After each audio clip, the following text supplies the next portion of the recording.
Hello, I'm Joseph Houseal.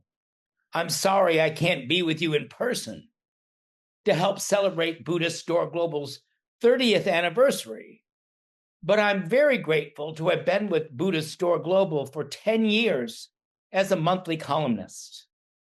This month marks the 10th anniversary of my monthly column for Buddhistdoor Global, Ancient Dances. I've never missed a month, always considering it an honor and an edifying discipline to produce a column for Buddhistdoor Global. It has become a personal yoga.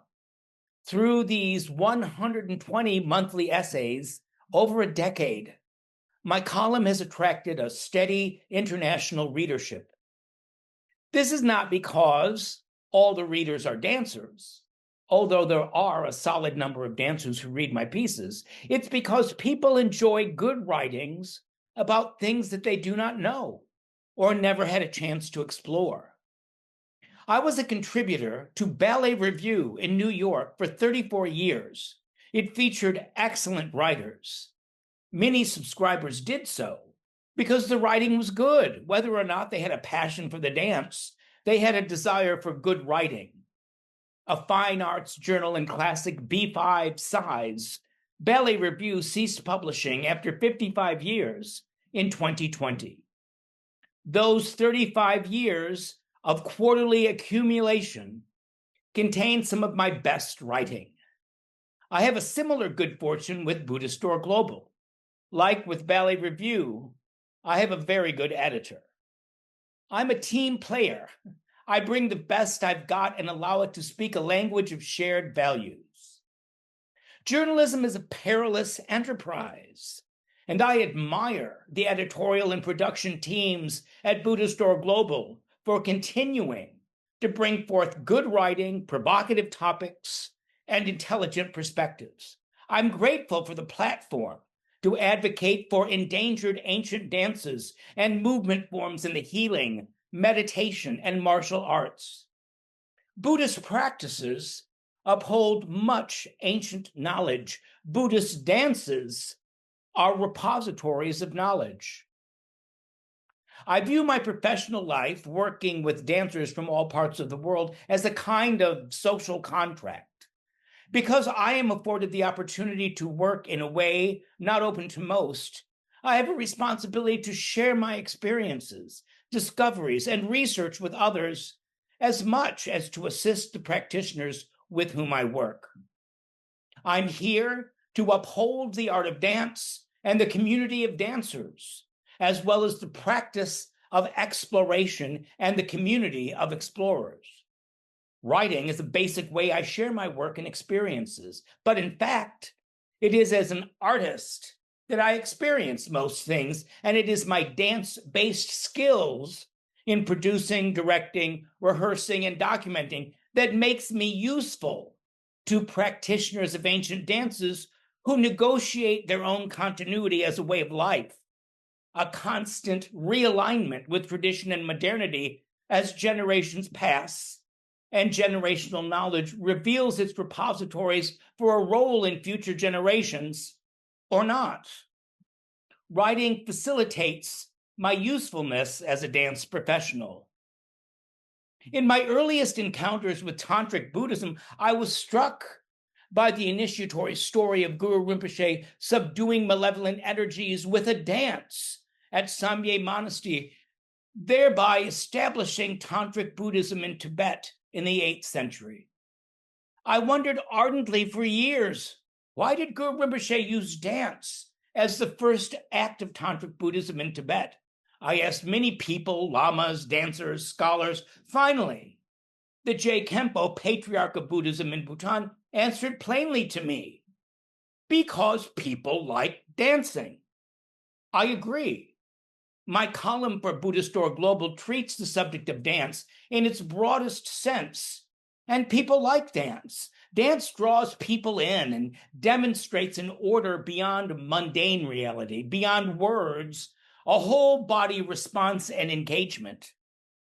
Buddhism has an amazing legacy of dances connected to mystical visions, as well as dance as an advanced tantric yoga. Buddhist dances are remarkably resilient, many lasting centuries without serious disruption, others evolving in ways that sustained the thread of dance. Buddhist dance is philosophy in motion, mental cultivation in action.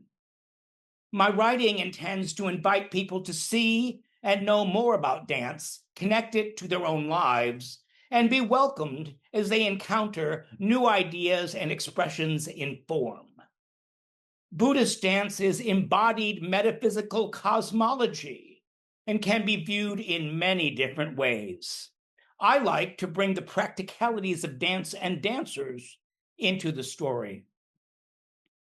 Another reason this column has attracted readers is that people are keen to see how dance is a vehicle for Buddhist principles and other driving creative forces.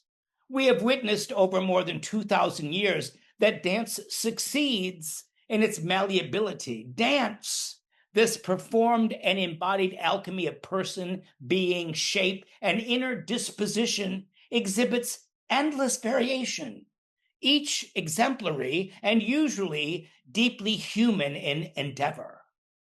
That is what I have tried to show in these essays, in particular, that creative artists of all ages have taken principles, cosmologies, techniques of mental cultivation, along with techniques of choreographic innovation, and created epochs of cultural importance.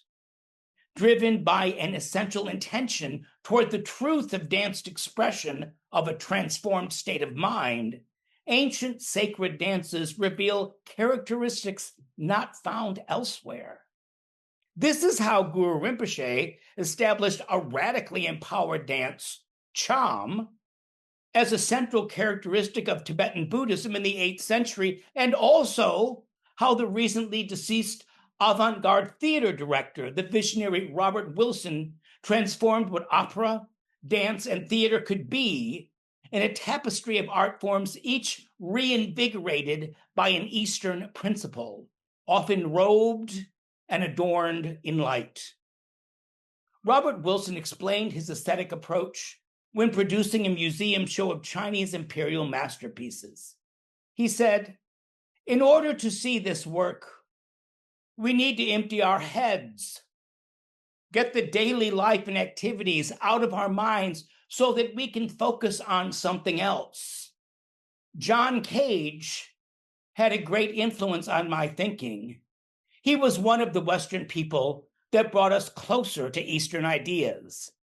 After having read Cage's book on silence, my life was forever changed. In my column for Buddhistdoor Global, it is the transformative power of Buddhist, Taoist, and Confucian ideals on each other, and as understood by groundbreaking dance artists who experimented with the application of Buddhist principles to their own work and to their own lives.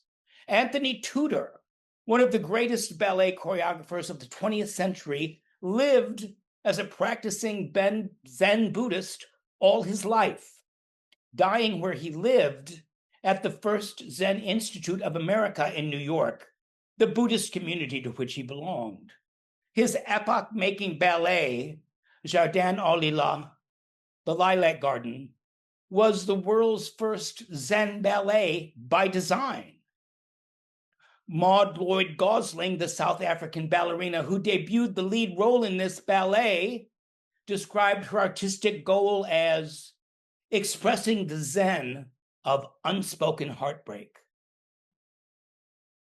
Learning these astonishing facts and statements of artistry fuel my sense of exploration and discovery because the application of spirit, self, and principle always creates something new, something worth noticing for the evolution it represents. A master artist can uplift this newness into transformation that impacts art forms, dance forms, whole cultural epochs. Sharing compelling examples of artists and explorers, practitioners and dancers with profound individual understandings applying Buddhist principles that result in something new, revitalizing the human spirit, will remain the purpose of this column, Ancient Dances, for more years to come. Thank you, and thank you for reading my column.